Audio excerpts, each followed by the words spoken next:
dia, boa tarde ou boa noite. Eu espero que vocês estejam super bem.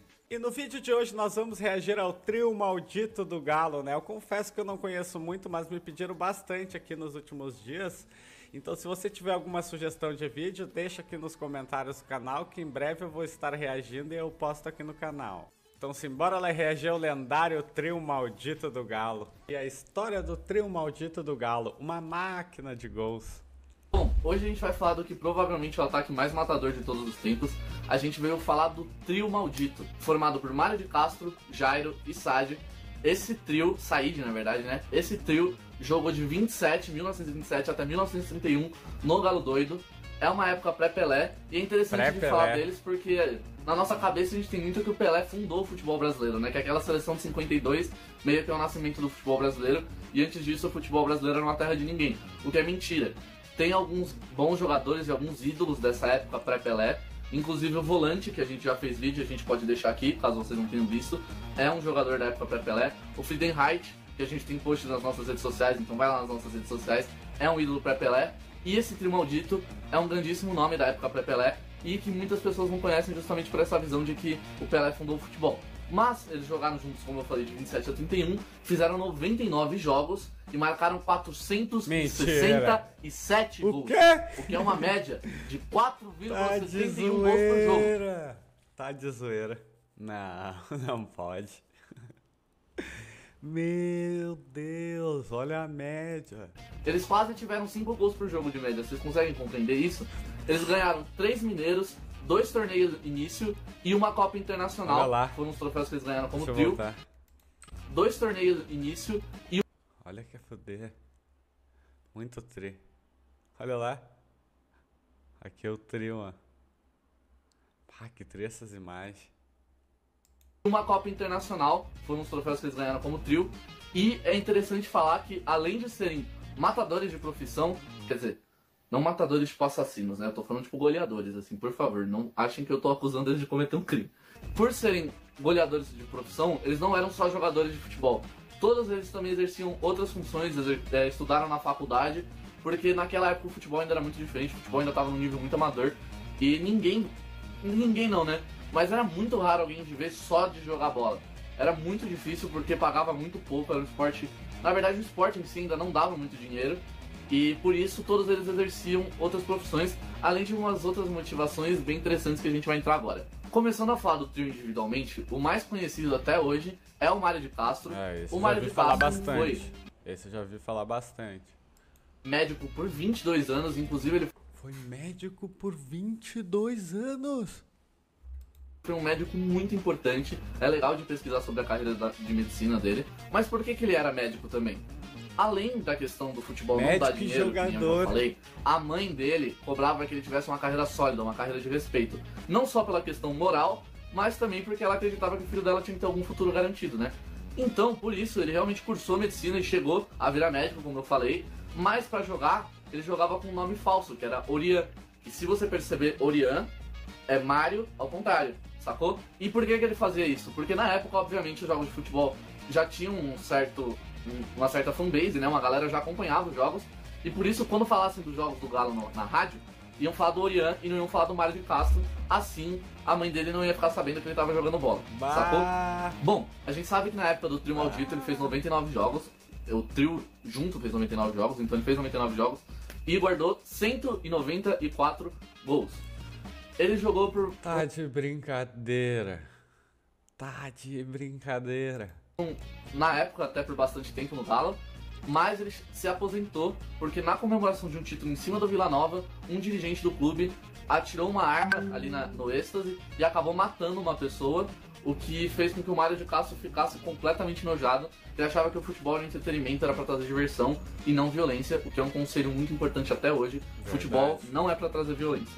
E aí, ele acabou se aposentando como reação a isso. Mas, em 1940, ele voltou para fazer um único jogo, já que ele tinha ficado com 99, e ele fez o seu 100º jogo e garantiu o seu 195º gol, que para quem sabe números ordinais, significa que ele fez 195 gols, e, portanto, ele terminou com média de 1,95 gols por jogo. Isso? Ou seja, ele basicamente fazia 2 gols todo jogo que ele jogava, Meu o que é de Deus. longe a melhor média de qualquer atacante da história do futebol. Pode ver, isso é reconhecido internacionalmente. Então, assim, essa... Tá de brincadeira. Tá de brincadeira, não creio nisso. Meu Deus. A honra é de um brazuca. Uma curiosidade interessante é que ele foi Maior o primeiro média de todos. De todos. mineiro a ser convocado pela seleção brasileira.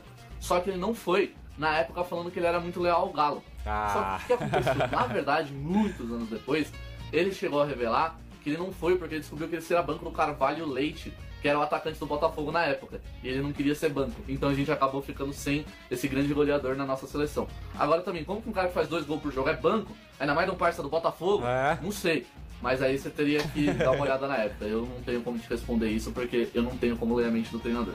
O próximo é o Jairo. O Jairo tem uma relação interessante com o Atlético Mineiro, porque na verdade ele não é de Belo Horizonte, só que ele foi pra Belo Horizonte pra estudar medicina, olha que coincidência, e ele já ingressou no Atlético em 1927 pra começar a formar o trio maldito. Ele na verdade não se aposentou em 31, ele só foi se aposentar em 33, e por isso ele não tem uma estimativa muito concreta de quantos jogos ele fez, porque alguns registros foram perdidos, mas estima-se que ele fez 122 gols, o que torna ele o 12º maior artilheiro da história do Galo, o que é bastante notório, até porque pô, o cara nem era futebolista em tempo integral, não tinha tecnologia, jogava com bola ruim, e ele nem jogou tanto tempo assim em comparação com alguns jogadores que vieram mais pra ter noção, é antes da Segunda Guerra Mundial. Bah.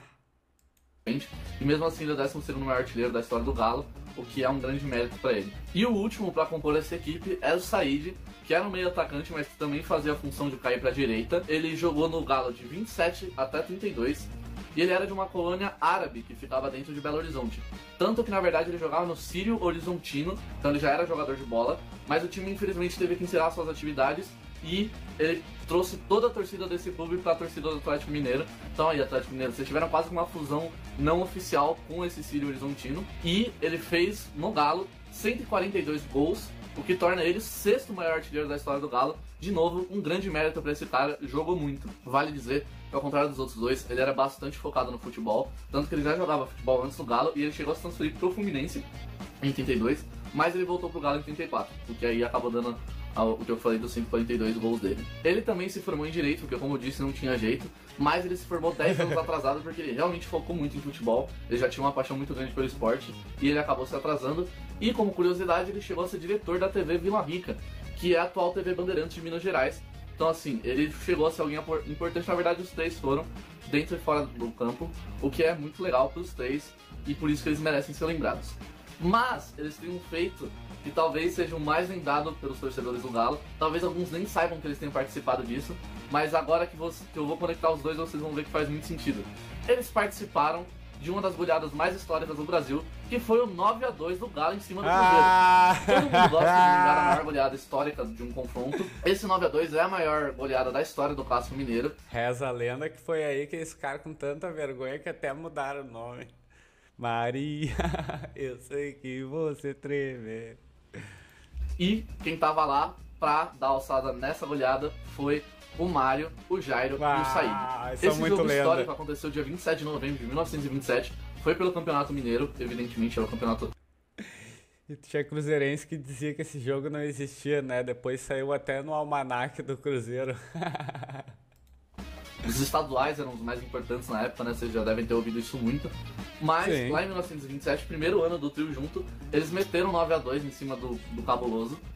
O Said fez 3 gols, o Jairo fez 3 gols e o Mário fez 2 gols. Ou seja, tivemos 2 hat-tricks, uma performance de 2 gols, e eles marcaram 8 gols só entre eles. Só teve um gol que não envolveu os 3. Mas, polemicamente, o Ninão, jogador do Cruzeiro na época, disse numa entrevista no ano seguinte que o Cruzeiro, que na época ainda chamava Palestra Itália, entrou para perder o jogo, porque perdendo o jogo, eles garantiriam que o América não seria campeão mineiro novamente. Eles queriam evitar isso porque, né, na época o América era gigante, até hoje, né, maior que alguns clubes cariocas, por exemplo. Mas, com essa mentalidade derrotista, eles acabaram levando essa goleada histórica, e é a goleada que serve de zoação até hoje, 100 anos depois. Um pouco menos que 100, né, mas vocês entendem a lógica. E a maioria dessas goleadas, na verdade, assim, elas acontecem muito antigamente, com times que eram muito díspares, e acontece que elas são usadas até hoje. Mas no não interessa onde foi, goleada é goleada, é instituição contra instituição, né? Escanteio, vale lembrar que a gente nunca ia contar só essa história, porque a gente gosta muito de falar e também porque a gente sempre gosta de trazer um diferencial para quem acompanha o nosso canal. Por isso, a gente veio fazer o levantamento de: o trio maldito é o maior trio da história? Bom, eu acho que o primeiro trio que todo mundo vai querer que a gente compare, que foi o mais famoso, né? Eu acho que provavelmente o mais famoso trio da história recente é o MSN, que jogou relativamente pouco tempo junto por causa do BBC também, Benzema, Bale e Cristiano Ronaldo. Da saída do Neymar, mas que todo mundo sabe que foi maravilhoso, jogaram muitos e teve aquela primeira temporada deles juntos que foi algo simplesmente espetacular de acompanhar, que eles chegaram a ganhar Champions, etc. Então, vamos para os números. Eles foram um trio muito vitorioso, a gente sabe disso, com 76% de aproveitamento. Eles ganharam 84 dos 110 jogos que disputaram. E só entre trios, excluindo o resto do Barcelona, eles fizeram 228 gols, o que dá mais ou menos um gol a cada 39 minutos, e 124 assistências, o que dá uma assistência a cada 72 minutos. Ou seja, eles jogaram muito. Ganharam 9 taças junto, incluindo a Champions League, que provavelmente é a mais memorável, 3 Copas do Rei, 2 La Ligas, 1 Mundial de Clubes. Eles ganharam de tudo, jogaram muito, e somando os números deles de 2014 até 2017, agora com todo o Barcelona junto, não só eles conquistaram 364 gols e 173 assistências. O que é impressionante, mas não chega aos pés do trio maldito, pelo menos na minha opinião. O que você acha? Deixa aqui nos comentários. O próximo trio que a gente vai falar é o trio que tá na boca do povo, o trio da moda agora, o trio que todo mundo acha o melhor da história agora, porque enfim, todo mundo sempre gosta de achar que tá vindo o melhor da história, né, pra poder contar pras outras pessoas. Mas o próximo trio é o Salah, o Mané e o Firmino do Liverpool. Inegavelmente eles são muito dominantes. Eles fizeram campanhas históricas com o Liverpool, chegaram a ter mais de 50% dos gols do Liverpool e mais gols que o ataque que o time do Manchester United inteiro. E até julho desse ano eles conseguiram quebrar a marca de 250 gols. Esse vídeo já é antigo, faz uns 3 anos, eu acho. E todo mundo já sabe, eles ganharam uma Champions, ganharam um Mundial em cima do nosso queridíssimo Mingau e ganharam também uma Premier League. Ai. História que foi a Chupa, Flamengo! Primeira Premier League que o Liverpool ganhou e a primeira liga inglesa no geral que o Liverpool ganhou em muitos anos, desde a era do WhatsApp. Então você vê que tem alguns clubes que nunca tinham gritado campeão na era do WhatsApp, mas ao contrário do São Paulo, eles dão um jeito. E agora a gente vai trazer um trio, que é o trio mais vencedor, provavelmente o que é mais associado com vitória, que é o trio famosíssimo do Real Madrid, o B... Ah não, foi mal, é o Di Stéfano, o Gento e o Puskas. É que o Real Madrid ganha bastante e a gente se confunde, né? Mas esse trio bem antigo do Real Madrid é famosíssimo, porque esse Real Madrid é famosíssimo, porque além desse trio tinham várias outras lendas, eles ganharam de tudo, eles ganharam até o Interclasse da sua escola e você nem sabe, mas eles meteram nada mais, nada menos do que 5 Champions seguidas, eu disse 5 Champions seguidas, um tetracampeonato espanhol e ainda agora... Chegou perto da câmera. Guardaram o primeiro Mundial de Clubes em 1960. Eles provavelmente são o trio mais vencedor e obviamente na questão de troféus eles ganham de longe do trio maldito, que só conquistou 6 troféus. E, enfim, eles conquistaram isso de Champions, basicamente, quase. E, bom, eles são muito vencedores e também tem números impressionantes individualmente. Talvez não tão impressionantes quanto o trio maldito. Nesse o trio do Galo eu tenho que dar a vantagem, mas ainda são impressionantes. E nós temos o Di Stéfano com 396 jogos e 308 gols. O Puskas fez 262 jogos e 242 gols. E o Gento fez 599 jogos e 181 gols. Realmente muito leais à camisa do Real Madrid e muito bons de bola. O nosso próximo trio é o trio mais recente, que a gente trouxe aqui uma comparação dos grandes trios brasileiros. E vocês podem estar falando: ah, que mídia clubista, meu, esse negócio aconteceu ano passado, cara. Como que você faz um negócio desse, meu? Clubista, isso, clubista, cara, ridículo isso que vocês estão fazendo. Pois é, existem vários trios interessantes na história do futebol brasileiro. A gente mesmo pensou em colocar aqui o Neymar, o Robinho e o Ganso, por exemplo. Mas a gente quis colocar esse porque esse era o que estava mais fresco na memória e que muita gente ficou falando que era um trio dominante, que era um trio avassalador e que era um trio imparável. E a gente quis fazer essa comparação pra mostrar que no fundo, o Flamengo não é tão gigante assim. Bom, o trio do Flamengo, formado pelo Gabi Gordo, pelo Bruno Henrique e pelo Arrasca, foi um trio muito dominante e levou o Flamengo em 2019 para a campanha histórica da vitória do Brasileirão e da vitória da Libertadores. E eles tiveram participação em 72% dos gols do ataque do Flamengo em 2019, o que é mais dominante ainda do que o Salah, o Firmino e o Mané, que a gente falou, que tinham 50% dos gols do Liverpool. Ou seja, praticamente a cada 4 gols que o Flamengo fazia, 3 tinham participação de pelo menos um dos integrantes desse trio. O que é absurdo se você parar pra pensar, né? E em números brutos, eles como trio fizeram 96 gols e 46 assistências, o que fica um pouco longe dos 400 gols do trio maldito. Mas é interessante de se comparar, tendo exibido provavelmente 4 dos maiores trios da história, a gente ainda Não, 4, não, da onde a maior trio da história? Nunca. Nem do Brasil é esse daí. Não sei se é top 5 Brasil esse trio do Flamengo aí. Tá maluco, Nenk? Mas eu acho que tinha que ter o trio BBC também. Eles devem ter número bom, é mesmo nível do MSN, o BBC. Porque a gente não achou nenhum trio que tenha o volume de ataque, o volume de produção do trio maldito. O maior trio da história é o trio maldito. Pronto. O próprio Mario, como eu falei, é o atacante com melhor média de gols da história. Então, assim, eu acho muito difícil peitar uma média de 4,71 gols por jogo, sabe? Tipo, eles quase faziam 5 gols a cada jogo. Isso é muito absurdo. E provavelmente no futebol moderno, com a velocidade, com as táticas que tem, muito difícil um time conseguir 5 gols como média. Então, assim, eu duvido muito que um dia vão passar o trio maldito do Atlético Mineiro nesse quesito. Maior. Mas, por hoje é tudo. Espero que vocês tenham gostado de mais um Escanteio Cult comigo. E dessa sequência de Escanteio Cult na minha cara, que aí vocês finalmente vão poder ver o Danilo de novo agora, com aquele tom mais sério dele, de ficar balançando a mãozinha e etc. Espero que vocês tenham gostado. Não esquece, por favor, de curtir o vídeo, de se inscrever no nosso canal, de ativar o sininho. Vou deixar o link do vídeo original fixado aqui na descrição do vídeo. Vocês vão lá e se inscrevem, deixam um like pra ajudar. A animação já tá tocando aqui, não tem como falar que você não sabe. Até o próximo vídeo de qualidade nada duvidosa. E é tudo nosso. Gurizada, não tem discussão. É o maior trio da história do futebol, mais goleador. Não tem nem discussão, né?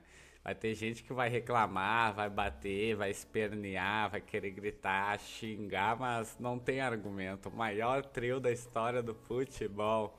É como eu digo pra vocês, né? O Galo é gigante há muito tempo. Tem gente que desconhece a história. Mas o vídeo de hoje vai ficando por aqui. Até a próxima!